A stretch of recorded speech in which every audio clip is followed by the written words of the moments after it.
Welcome to Star News. Osmania యూనివర్సిటీలోని arts కళాశాల వద్ద 42% బీసీ రిజర్వేషన్ల సాధనకై బీసీ జేసీ బీసీ విద్యార్థి దీక్ష పేరుతో చేపట్టిన దీక్ష నేటికి 3వ రోజుకు చేరుకుంది.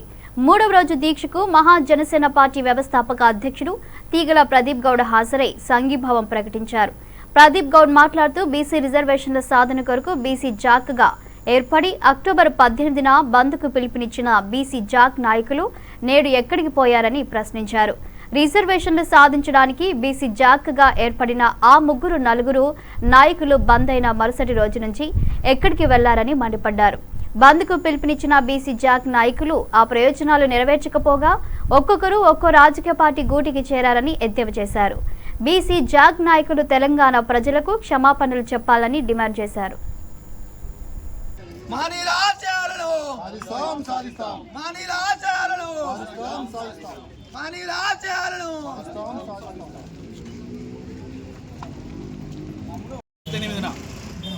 తెలంగాణ రాష్ట్రంలో బీసీలకు 42% రిజర్వేషన్లు సాధన కోసం ఏదైతే బీసీ జాక్ అని ఏర్పడి అక్టోబర్ 18న తెలంగాణ రాష్ట్రంలో బంద్కు పిలుపునిచ్చిందో ఏదైతే తెలంగాణ రాష్ట్ర బంద్కు పిలుపునిచ్చిన బీసీ జాక్ తెలంగాణ రాష్ట్ర ప్రజలకు క్షమాపణ చెప్పాలి. తెలంగాణ రాష్ట్ర ప్రజలకు బీసీ జాక్ ఖచ్చితంగా క్షమాపణ చెప్పాలి.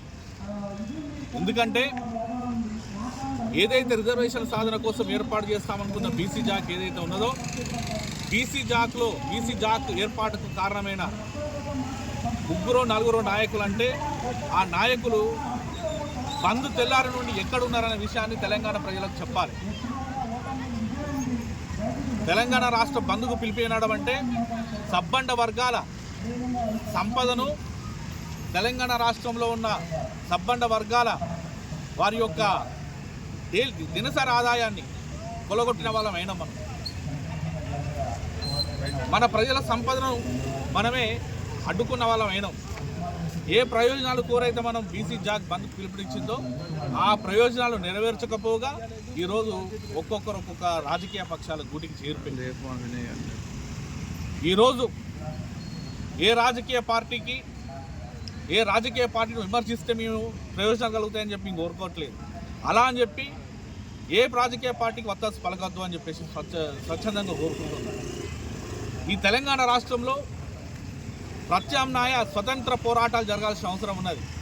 రాజకీయ పార్టీలకు సంబంధం లేని బీసీ ఉద్యమం అనేది నిర్మాణం కావాల్సిన అవసరం ఉన్నది. ఆర్ కృష్ణయ్య గారి నాయకత్వంలో బీసీ జాక్ చైర్మన్గా తెలంగాణ రాష్ట్ర బంద్కు పిలుపునిచ్చిన బీసీ జాక్ ఏదైతే ఉన్నదో తెల్లారి నుండి బీసీ జాక్ చైర్మన్గా ఉన్న ఆర్ కృష్ణయ్య గారు ఈ బీసీ జాక్ దూరంగా ఉండి ఈరోజు ఆయన స్వచ్ఛందంగా తెలంగాణ బీసీ జాక్ అని పెట్టుకున్నారు. అదే సమయంలో కృష్ణయ్య గారి తర్వాత నారగోని గారు ఇక్కడ వ్యవహారం సరిగ్గా లేదని చెప్పేసి ఆయన తప్పుకున్నారు. తర్వాత బీసీ స్థాయిలో బీసీ జాక్ను ముందుకు నడపాలని చెప్పేసి ముందుకెళ్ళిన జాజుల సీనన్న బీసీ జాక్ చైర్మన్గా ఉండి ముందుకు తీసుకెళ్తారని చెప్పేసి మనస్ఫూర్తిగా భావించిన మేము అన్న నిన్న పోయి నవీన్ యాదవ్కు కాంగ్రెస్ పార్టీ ఓటేయమని చెప్పేసి చెప్తున్నాను. నవీన్ యాదవ్ ఓటుకోవాలనో నవీన్ యాదవ్ బీసీ కాదనో కాదు మా ఉద్దేశం. నవీన్ యాదవ్ అయినా లేకపోతే ఇంకెవరైనా ఆయన కాంగ్రెస్ పార్టీ అభ్యర్థి. కాంగ్రెస్ పార్టీ అభ్యర్థికి కనుక మనం ఇక్కడ బీసీ జాక్ రూపంలోనో లేకపోతే బీసీ సంక్షేమ సంఘ రూపంలోనో జాజుల సీనన్న గౌడ్ రూపంలోనో కనుక మద్దతు ఇస్తే రేపు బీసీ జాక్ ఆధ్వర్యంలో బీజేపీ దగ్గరకో బీజేపీ పెద్దల దగ్గరకో వెళ్ళి గెలవాల్సి వచ్చినప్పుడు మేము చేసిన వీళ్ళు కాంగ్రెస్ పార్టీకి అమ్ముడు పెట్టోళ్ళనో కాంగ్రెస్ పార్టీకి మద్దతు ఇచ్చేటోళ్ళో అని చెప్పేసి అవమానంగా చూసే అవకాశం ఉంటుంది, అవమానించే అవకాశాలు ఎక్కువ ఉంటాయి. ఎందుకు చెప్తున్నామంటే ఒక ఉద్యమాన్ని నడిపేటప్పుడు స్వతంత్రంగా వ్యవహరించాలి.